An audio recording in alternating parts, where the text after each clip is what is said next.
മറ്റൊരു മലം ടി വിയും കൂടെ പ്രത്യക്ഷപ്പെട്ടിട്ടുണ്ട്. ബിഗ് ടി വി എന്നാണ് അതിൻ്റെ പേര്. ഈ ബിഗ് ടി വിയുടെ ചീഫ് എഡിറ്ററായിട്ട് വന്നിരിക്കുന്നതേ നമ്മുടെ റിപ്പോർട്ടർ ചാനലിനകത്തുള്ള ദുർഗാവാഹിനി ചേച്ചിയാണ്. അതായത് നമ്മുടെ അരുൺകുമാറിനെയും അവരെയൊക്കെ എടുത്തിട്ട് ഇങ്ങനെ വറുത്ത് പൊരിക്കുന്ന ഒരു സാധനം ഉണ്ടല്ലോ. സംഘികളുടെ ഇഷ്ടപുത്രിയാണ് ഈ പറയുന്ന ദുർഗാവാഹിനി. സംഘിപ്പാളയത്തിലൂടെ സഞ്ചരിച്ച് അവസാനം ഇപ്പോൾ എത്തേണ്ടടുത്ത് തന്നെ എന്തായാലും ചേച്ചി എത്തിയിട്ടുണ്ട്. ചേച്ചിയുടെ ബിഗ് ടി വിക്കകത്ത് കഴിഞ്ഞ ദിവസം ഇറാനും ഇസ്രയേലുമായി ബന്ധപ്പെട്ട് നടന്നിട്ടുള്ള യുദ്ധങ്ങളെക്കുറിച്ചിട്ടുള്ള ചില വാർത്തകൾ കണ്ടായിരുന്നു. ആയത്തുള്ള ഖമേനിയുടെ മരണത്തിന് ശേഷം അദ്ദേഹത്തിൻ്റെ പിൻഗാമിയായിട്ട് അദ്ദേഹത്തിന് 57 വയസ്സുള്ള മകനെ നിയോഗിച്ചുകൊണ്ടുള്ള വാർത്തകളൊക്കെ നമ്മൾ ഒരുപാട് ദൃശ്യമാധ്യമങ്ങളിൽ കണ്ടു. ചേച്ചിയുടെ ടി വിയിൽ വന്ന വാർത്ത ആയത്തുള്ള ഖമേനിയുടെ മകനെയും ഇസ്രയേലികൾ വധിച്ചു എന്നുള്ളൊരു വാർത്തയാണ്. സത്യത്തിൽ നമ്മൾ കാണാതെ പോകുന്ന, നമ്മൾ കേൾക്കാതെ പോകുന്ന ഒരുപാട് വാർത്തകൾ വേൾഡ് മാധ്യമങ്ങളിൽ നിന്ന് നമ്മൾ കാണുന്നുണ്ട്. ഇസ്രയേൽ എന്ന് പറയുന്ന ലോക പോലീസ് ചമഞ്ഞ് നടക്കുന്ന ഇവൻ, ഒരു ഈച്ച ഇവൻ്റെ ആ പരിസരത്തൂടെ പറന്നു പോയി കഴിഞ്ഞാൽ അതിനെ വരെ പിടിക്കാൻ കഴിവുള്ള എല്ലാ ടെക്നോളജികളും വികസിച്ചിട്ടുള്ള ഒരു രാജ്യം, ലോക പോലീസ് എന്നൊക്കെ പറഞ്ഞു നടക്കുന്ന ഇവൻ ഇപ്പം കിട്ടുന്ന പണിയെന്ന് പറഞ്ഞാണല്ലോ ഒരു 1.5 പണിയാണ്. തീമഴ പോലെയാണ് തെൽ അവീവിലും ജെറുസലേം പരിസരം ഇറാൻ വർഷിക്കുന്ന ബോംബുകൾ വീണ് നാശനഷ്ടങ്ങൾ ഉണ്ടായിക്കൊണ്ടിരിക്കുന്നത്. അതിൻ്റെ 1-2 ചെറിയ വീഡിയോകളൊക്കെ വന്നിട്ടുണ്ട്. AI വീഡിയോ എന്നൊക്കെ പറഞ്ഞ് കിടന്ന് സമൂഹ മാധ്യമങ്ങളിൽ കിടന്ന് കുരയ്ക്കുന്ന ഇസ്രയേലി ഓളികളെയൊക്കെ നമ്മൾ കാണുന്നുണ്ട്.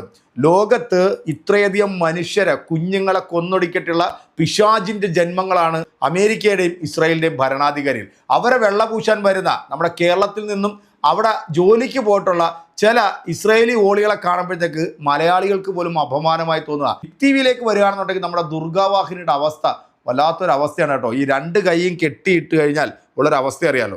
ഇപ്പം ചേച്ചി 10 ലക്ഷം രൂപ ഒക്കെ മേടിച്ചിട്ട് ചീഫ് എഡിറ്ററായിട്ടൊക്കെ ഇതിൻ്റെ മുകളിൽ കയറി പ്രതിഷ്ഠിച്ചിട്ടുണ്ട്.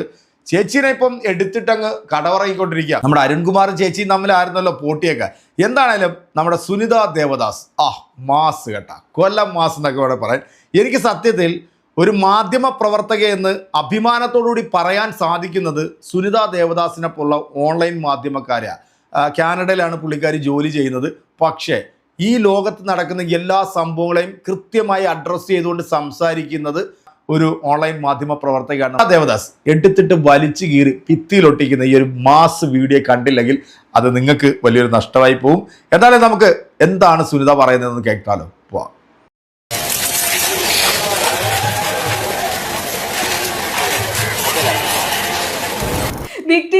ബിഗ് ടി വി വരുന്നതുകൊണ്ട് വലിയ കോലാഹലമായിരുന്നു ഇവിടെ കുറച്ച് കാലമായിട്ട്. വന്നപ്പോ ഇതാണ് ഗൈസ് അവസ്ഥ. ഞാൻ ശരിക്കും ചിരിച്ച് മണ്ണ് കപ്പി. ഞാനൊരു 5 മിനിറ്റ് ഇരുന്ന് ചിരിച്ച് ഈ വീഡിയോ കണ്ടിട്ട്. എന്താ കാര്യം അറിയാമോ? സുജിയ പാർവതി ആദ്യത്തെ വനിതാ ചീഫ് എഡിറ്ററായി 10 ലക്ഷം രൂപയൊക്കെ വാങ്ങി സാലറി വാങ്ങി ബിഗ് ടി വിയിലേക്ക് വന്നപ്പോൾ ഞാനൊരു വീഡിയോ ചെയ്തിരുന്നു, കുറച്ച് സ്ത്രീ ശാക്തീകരണമൊക്കെ തള്ളിയിട്ട്. സുജിയ പാർവതി റിപ്പോർട്ടർ ചാനലിൽ നിന്നും പുതുതായിട്ട് വരുന്ന ബിഗ് ടി വിയിലേക്ക് പോവുകയാണ്. സുജയെ ഒരു പക്ഷേ സോഷ്യൽ മീഡിയയിൽ ഏറ്റവും കൂടുതൽ വിമർശിച്ചിട്ടുള്ള ഒരാൾ ഞാനായിരിക്കാം. സ്വാഭാവികം. എന്തായാലും സുജയ ഭയങ്കര സംഭവമാണ്. അനിൽ ഒരു കിങ് മേക്കർ ആണെന്നൊക്കെ പറഞ്ഞു. എനിക്ക് ഇത് കണ്ടിട്ട് നാണം വന്നു. നിങ്ങളൊക്കെ ആ വീഡിയോയുടെ താഴെ ഫുള്ള് എന്നെ ഭയങ്കര ചീത്തവിളിയും കളിയാക്കലും പരിഹാസമൊക്കെ ആയിരുന്നേ. അത് കേട്ടുവാങ്ങി ഞാനിപ്പോൾ ആരായി? ബിഗ് ടി വി എന്ന് പറഞ്ഞുകൊണ്ടിരുന്നിട്ട് ഒരു സ്മോൾ ടി വി ആയിരുന്നു വന്നത്. അത് പെണ്ണുങ്ങളുടെ ഇടയിൽ ഇരുന്ന് പൊങ്കാലിടുന്നു. ഈ പെണ്ണുങ്ങളുടെ ഇടയിൽ ഇരുന്ന് കുത്തിത്തിരിക്കി പൊങ്കാലിടുന്ന ഈ അനിൽ അരൂരിനെ ലക്ഷ്മി പത്നി എന്താ പറഞ്ഞെന്ന് അറിയാമോ? മാധ്യമ ലോകത്തെ രാജമൗലിന്ന്. ടെലിവിഷൻ മേഖലയിലെ രാജമൗലിയാണ് അനിൽ അരൂർ എന്ന് പറഞ്ഞത്. അപ്പോ അതൊക്കെ കേട്ട് ഞാൻ രോമാഞ്ചം കൊണ്ടിരുന്ന രോമാഞ്ചമായിരുന്നു എനിക്കതൊക്കെ കേട്ടപ്പോ.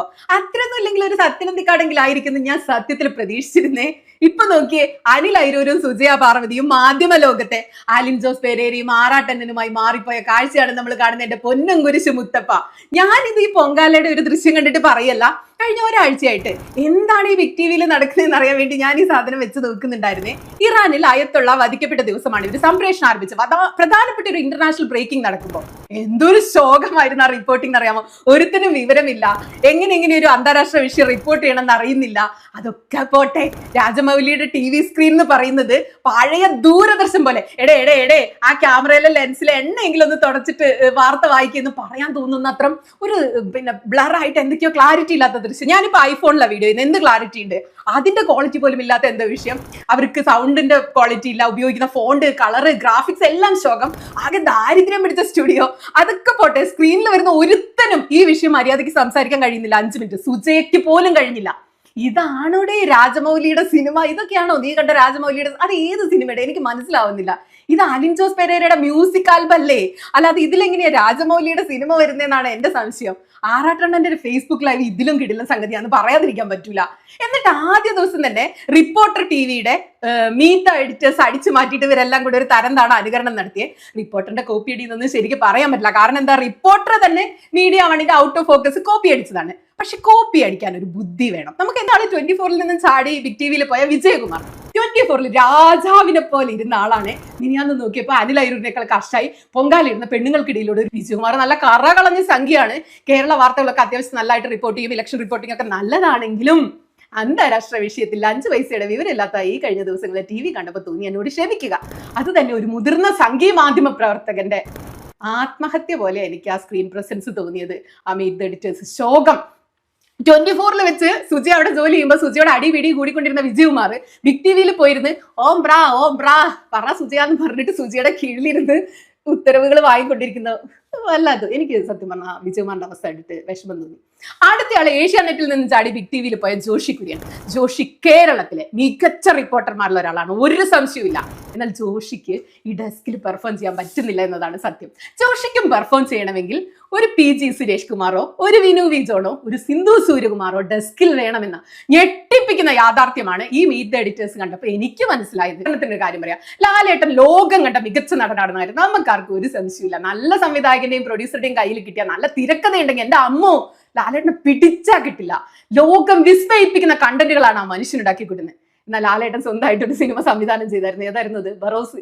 ഭൂലോക തോൽവി എന്ന് വെച്ചാൽ ഇങ്ങനെ ഒരു സിനിമ ഞാൻ കണ്ടില്ല. ഓരോരുത്തർക്കും ഓരോ പണി പറഞ്ഞിട്ടുണ്ട്. അത് ചെയ്ത് മര്യാദയ്ക്ക് മിണ്ടാതിരിക്കുന്നതാണ് മാനം പോകാതിരിക്കാൻ നല്ലത് എന്ന് എനിക്ക് സത്യത്തിൽ തോന്നിയത് ഈ ബറോസ് സിനിമ കണ്ടപ്പോഴാണ്. അതുപോലെയാണ് സുജയുടെ കാര്യം സംഭവിച്ചത്. സ്വന്തമായിട്ട് ബിഗ് ടിവിയിൽ എടുക്കുന്ന സിനിമകളൊക്കെ അലിൻ ജോസ് പെരേരയുടെ ആൽബങ്ങളെക്കാൾ ഫേസ്ബുക്ക് ലൈവിനേക്കാൾ ശോകമൂകമായി പോയി മക്കളെ. രാജമൗലിയുടെ കണ്ടന്റ് വരുന്നില്ല. പാനലിൽ അടുത്ത 2 പേര് ലക്ഷ്മി പത്നിയും അപർണ കുറുപ്പുമാണ്. ചാനൽ വെച്ചിട്ട് നല്ല ഉടുപ്പ് മേക്കപ്പ് ഇട്ട് നല്ല രസമായിട്ട് അനിൽ അയ്യൂർ ഇവർ ഇറക്കിയപ്പോൾ ഞാൻ സത്യത്തിൽ ഇവരെന്തെങ്കിലുമൊക്കെ ചെയ്യും എനിക്ക് പ്രതീക്ഷ ഉണ്ടായിരുന്നേ. എന്നാൽ അവരെ കുറിച്ചൊന്നും ഒരു കുറ്റം പോലും പറയാനില്ലാത്ത പോലെ ചീഞ്ഞളിഞ്ഞു പോയിട്ടുണ്ട് രണ്ടും. വിനാശകാലേ വിപരീത ബുദ്ധി എന്ന് പറയാതിരിക്കാൻ നിവർത്തിയില്ല. അത്യാവശ്യം മാന്യമായ രീതിയിൽ റിപ്പോർട്ടർ ചാനലിനകത്ത് AC റൂമിലിരുന്നുകൊണ്ട് വാർത്തകൾ ചെയ്തിട്ടുള്ള ദുർഗാ വാഹിനി ചേച്ചി ടിവിയുടെ ചീഫ് എഡിറ്ററായിട്ട് വന്നപ്പോഴത്തേക്ക് കണ്ട കാഴ്ച കണ്ടല്ലോ അല്ലേ? കാലം ഇടുന്നിടത്ത് പോയി നിന്നുകൊണ്ട് ആളുകളുടെ അഭിപ്രായം ചോദിക്കേണ്ട ഒരു അവസ്ഥ. ആ ഇട്ട പുട്ടി മുഴുവൻ ഒലിച്ചുരുകി അവസാനം പടാരമടങ്ങി സോഷ്യൽ മീഡിയയിലും ഫേസ്ബുക്കിലും ആളുകൾ എടുത്തിട്ട് പൊങ്കാല ഇട്ടുകൊണ്ടിരിക്കുകയാണ് നമ്മുടെ ഈ ചേച്ചിയെ. ബിഗ് ടിവി ഇപ്പൊ കേരളത്തില് ചലം ചാനലിനെ വെട്ടാനായിട്ട് തയ്യാറെടുത്ത് നിൽക്കുകയാണ്. ഇപ്പൊ സകല ചാനലിൽ നിന്നുള്ള സംഖ്യകളെ ഒന്നൊന്നായിട്ട് ഇപ്പൊ ഈ ഒരു ചാനലിലേക്ക് ഇങ്ങനെ അടുപ്പിച്ചുകൊണ്ടിരിക്കുകയാണ്. ഇനി നമുക്ക് ചിരിച്ചു മറിയാനായിട്ടുള്ള ഒരുപാട് വകകളുണ്ട്. ഒന്ന് തന്നെ നമ്മൾ ചിരിച്ച് പണ്ടാറടങ്ങിക്കൊണ്ടിരിക്കുകയാണ് ഈ ചലം ചാനൽ. ഇപ്പൊ മറ്റൊരു സെപ്റ്റി ടാങ്ക് കൂടെ വീണ്ടും നമ്മുടെ കേരളത്തിൽ തലപൊക്കാൻ പോവുകയാണ്. അതാണെങ്കിലും പ്രിയപ്പെട്ട പ്രേക്ഷകർ, നമ്മുടെ സുനിത ദേവദാസ് കൊടുത്ത മറുപടി നിങ്ങൾ കേട്ടല്ലോ അല്ലെ? നൈസ് അല്ലേ? ഇങ്ങനെ വേണം മറുപടി കൊടുക്കാൻ. എന്താണെങ്കിലും ഇനി എന്തൊക്കെയാണ് നമ്മുടെ കേരളത്തിൽ കാണാൻ പോകുന്നത്, കേൾക്കാൻ പോകുന്നതൊക്കെ ഉള്ള അടുത്ത വീഡിയോ ഒക്കെ ആയിട്ട് നമ്മൾ വീണ്ടും നിങ്ങൾക്ക് മുന്നിലേക്ക് വരുന്നതായിരിക്കും. അപ്പോൾ ഈ വീഡിയോ എൻജോയ് ചെയ്തിട്ടുണ്ടെങ്കിൽ നിങ്ങളുടെ കമൻറ്റുകൾ അറിയിക്കുക. അടുത്തൊരു വീഡിയോ നമുക്ക് വീണ്ടും കാണാം. അതുവരെയൊക്കെ എല്ലാവർക്കും നല്ലത് മാത്രം വരട്ടെ. നല്ല ചിന്തിക്കുക. ബൈ.